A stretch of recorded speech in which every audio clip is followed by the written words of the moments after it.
Hello বন্ধুরা, সবাই তোমরা কেমন আছো? আমি পায়েল চলে এসেছি তোমাদের সাথে নতুন আরেকটি ভিডিও নিয়ে। আজকে বানাবো পাবদা মাছের সর্ষে ঝাল। এটা কিভাবে বানাতে হয় আমি তোমাদের সাথে শেয়ার করে নেব। চলো আমার সাথে, আমি দেখিয়ে দিই প্রসেসটা আমি কিভাবে করি। সর্ষে পাবদা বানানোর জন্য আমি এখানে নিয়ে নিয়েছি পাবদা মাছ। ভালো করে 6 পিস পাবদা মাছ আমি জলে ধুয়ে নিয়েছি। তারপরে নুন, হলুদ আর একটু শুকনো লঙ্কার গুঁড়ো, এটাকে আমি ভালো করে মাখিয়ে নেব। এই যে সুন্দর করে আমি এটাকে মাখিয়ে রেখে দেব 10 মিনিটের জন্য। এরপর মিক্সিং জারে আমি নিয়ে নেব 1 স্পুন কালো সর্ষে, 1 স্পুন সাদা সর্ষে, আর নিয়ে নেব 1 স্পুন পোস্ত।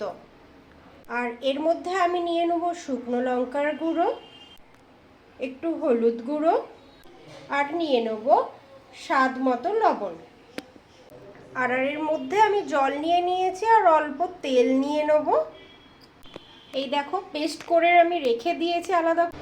এরপর আমি 4টে কাঁচা লঙ্কা 4 থেকে 5টা নিয়ে এর সাথে আবারও একবার মিক্সড করে নেব। এরপর কড়াইয়ে তেল গরম হতে দিয়েছি। এবার এক এক করে আমি মাছগুলোকে ভেজে নেব।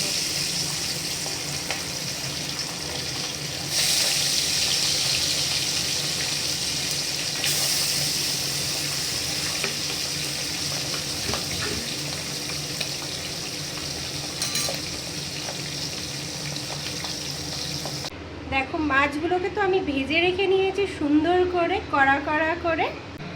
এরপর ওই তেলের মধ্যেই আমি দিয়ে নেব অল্প হলুদ গুঁড়ো, অল্প শুকনো লঙ্কার গুঁড়ো, আর দিয়ে নেব অল্প লবণ। এরপর এটাকে ভালো করে মিক্স করে নেব। আর এর মধ্যে দিয়ে নেব পেস্ট করে রাখা ওই সর্ষে আর পোস্ত বাটা। ভালো করে এটাকে মিক্সড করে নিচ্ছি। এর মধ্যে এবার আমি দিয়ে নেব অল্প জল।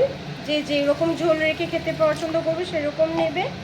আমি ঝোল মিশিয়ে নিয়েছি যেরকম আমি নিতে চেয়েছিলাম।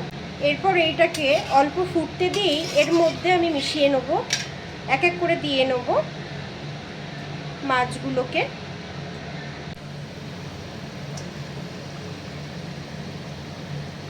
এরপর কিছুক্ষণ আমি ঢাকা দিয়ে রেখে দেবো, জাস্ট 1 থেকে 2 মিনিটের জন্য ঢাকা দিয়ে রেখে দেবো। আর এই যে দেখো আমি নামিয়ে নিয়েছি গরম গরম পাবদা মাছের সর্ষে ঝাল। কেমন লাগলো তোমাদের তোমরা নিশ্চয়ই জানিও।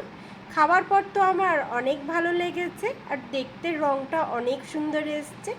চলো আজকের মতো ভিডিওটা আমি এখানেই শেষ করি। কালকে আবার দেখা হবে নেক্সট ভিডিওতে। টাটা।